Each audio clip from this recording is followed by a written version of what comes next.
एक ऐसा आदमी जो कॉलेज से ड्रॉप आउट हुआ लेकिन दुनिया की सबसे बड़ी कंपनी बनाई। एक ऐसा आदमी जिसे उसी की कंपनी से निकाल दिया गया लेकिन वापस आके उसे दोबारा जिंदा कर दिया। एक ऐसा आदमी जिसे कैंसर ने छू लिया लेकिन मौत का सामना करते हुए भी दुनिया को जीतने का तरीका सिखा गया।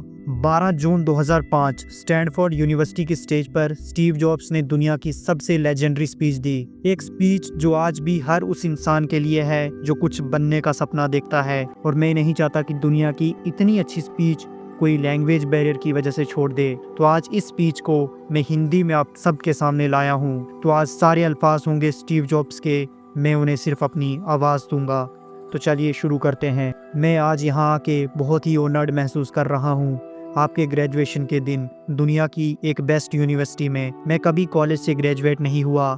सच बोलूं तो ये आज तक मेरी लाइफ का सबसे करीबी मोमेंट है किसी कॉलेज ग्रेजुएशन के। आज मैं आपको अपनी ज़िंदगी की 3 कहानियाँ बताऊंगा। बस 3 कहानियाँ, कुछ खास नहीं, सिर्फ 3 कहानियाँ।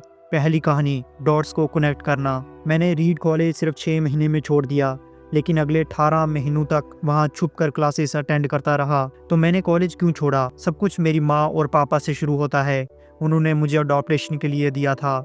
मेरी बायोलॉजिकल माँ एक यंग अनमैरिड कॉलेज ग्रेजुएट थी और वो चाहती थी कि मुझे कॉलेज ग्रेजुएट ही अडॉप्ट करे। सब कुछ सेट था, एक लॉयर कपल मुझे अडॉप्ट करने वाला था। लेकिन जब मैं पैदा हुआ उन्होंने लास्ट मोमेंट पे डिसाइड किया कि उन्हें लड़की चाहिए। तो मेरे करंट पेरेंट्स जो कि वेटिंग लिस्ट में थे उन्होंने कॉल आते ही हाँ कह दिया।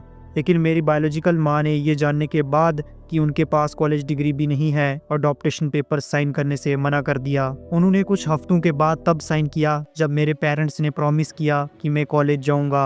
और 17 साल बाद मैं कॉलेज गया, लेकिन मैं इनोसेंट तरीके से वो कॉलेज चूज़ किया जो स्टैनफोर्ड जैसा एक्सपेंसिव था, बिना सोचे कि मेरे पोर पेरेंट्स के लिए ये अफोर्ड करना मुश्किल होगा। 6 महीने बाद मुझे समझ आया कि इस कॉलेज में रहने का कोई फ़ायदा नहीं है।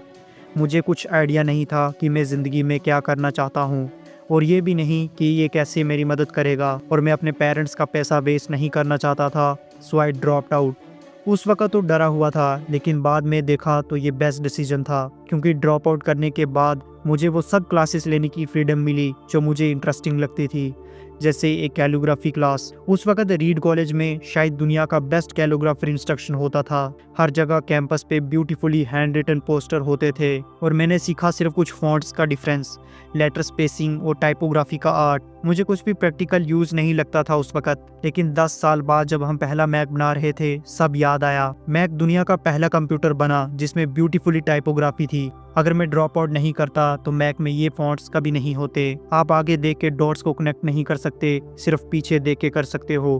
तो आपको भरोसा रखना पड़ेगा कि अभी जो भी हो रहा है वो फ्यूचर में किसी तरह से कनेक्ट होगा। किसी ना किसी चीज़ में भरोसा रखो, अपनी गलतियों में, डेस्टिनी में, ज़िंदगी में, कर्मा में, कुछ भी।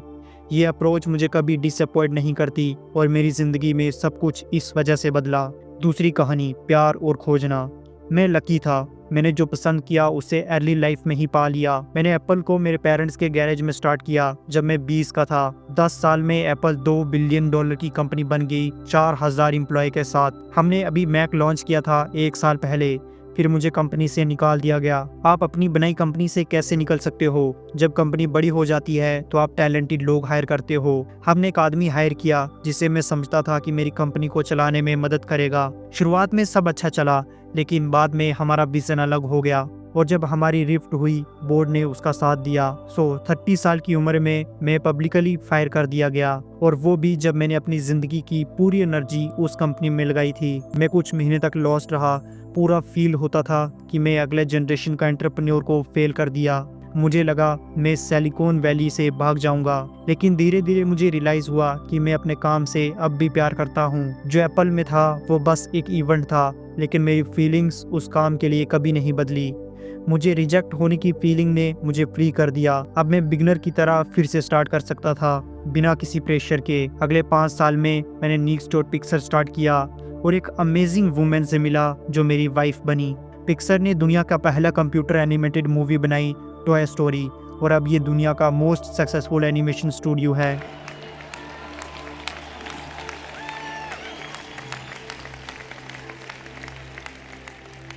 एप्पल के बाद में नेक्स्ट को खरीद लिया और मैं एप्पल में वापस आ गया। आज जो टेक्नोलॉजी एप्पल में है वो Nix में बनाई गई थी। अगर मुझे एप्पल से नहीं निकाला होता तो ये सब कुछ नहीं होता। कभी कभी जिंदगी एक पीठ पे ले जाने के लिए सर पे ब्रिक मार देती है।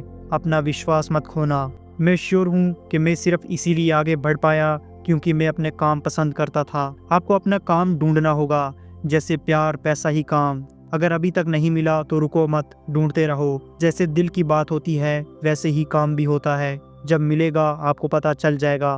और जैसे किसी भी ग्रेट रिलेशनशिप में होता है, जैसे जैसे साल गुजरते हैं वो और भी बेटर होता है। ढूंढते रहो, रुको मत। तीसरी कहानी, मौत। मैं 17 का था तब एक कोट पढ़ा, हर दिन इस तरह जियो जैसे आज तुम्हारा आखिरी दिन हो, एक दिन तो ये सच हो ही जाएगा। इस कोट ने मुझ पर डीप इम्पैक्ट किया। मैं 33 साल से हर मॉर्निंग मिरर में देखता हूँ और पूछता हूँ, अगर आज मेरा आखिरी दिन होता तो क्या मैं वही करता जो मैं आज करने जा रहा हूँ। अगर कहीं दिन का आंसर नहीं होता तो मैं समझ जाता हूँ कि कुछ चेंज करना होगा। मौत को याद रखना एक ज़रूरी टूल है डिसीजंस लेने के लिए, क्योंकि ऑलमोस्ट सब कुछ, प्राइड, फेयर, फेलियर, सब मौत के सामने छोटा लगता है। आप ऑलरेडी नेक्ड हो, कोई रीज़न नहीं बचा है आप अपने दिल की बात फॉलो ना करो। लगभग 1 साल पहले मुझे कैंसर हुआ। सुबह 7:30 को स्कैन हुआ, क्लियरली दिख रहा था पैनक्रीज में ट्यूमर। डॉक्टर ने बोला कि ये टाइप ऑफ कैंसर ऑलमोस्ट अनक्यूरेबल होता है और मैं सिर्फ 3 से 6 महीने तक का मेहमान हूँ। डॉक्टर ने मुझे घर जाके अपना सब सेट करने को बोला, मतलब डेथ प्रिपेयर करो। पूरा दिन ये सोचता रहा। शाम को चेकअप था। जब उन्होंने सेल्स देखे माइक्रोस्कोप में तो वो रो दिए। ये ट्रीटेबल कैंसर था, सर्जरी से निकाला गया। मैं अब ठीक हूँ। ये एक्सपीरियंस था सबसे क्लोज जो मैं मौत के सामने गया। और अब मैं और भी क्लियर देख सकता हूँ। मौत एक यूजफुल कंसेप्ट है।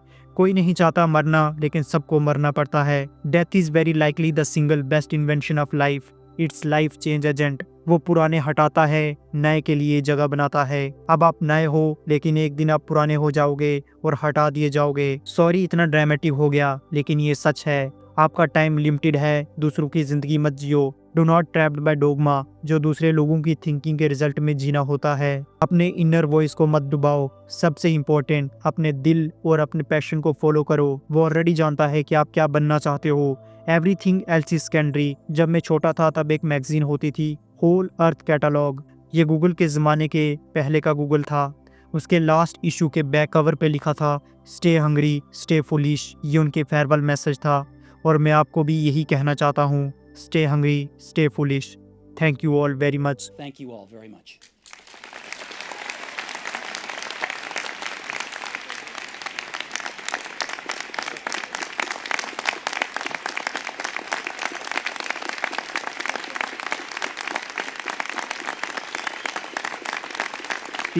दोस्तों ये थी स्टीव जॉब्स की स्पीच जो उन्होंने स्टैनफोर्ड यूनिवर्सिटी में दी थी। अगर आपको ये स्पीच पसंद आई तो अपने दोस्तों के साथ इसे ज़रूर शेयर करें और हर उस इंसान के साथ शेयर करें जो अपनी ज़िंदगी में कुछ बड़ा करना चाहता है।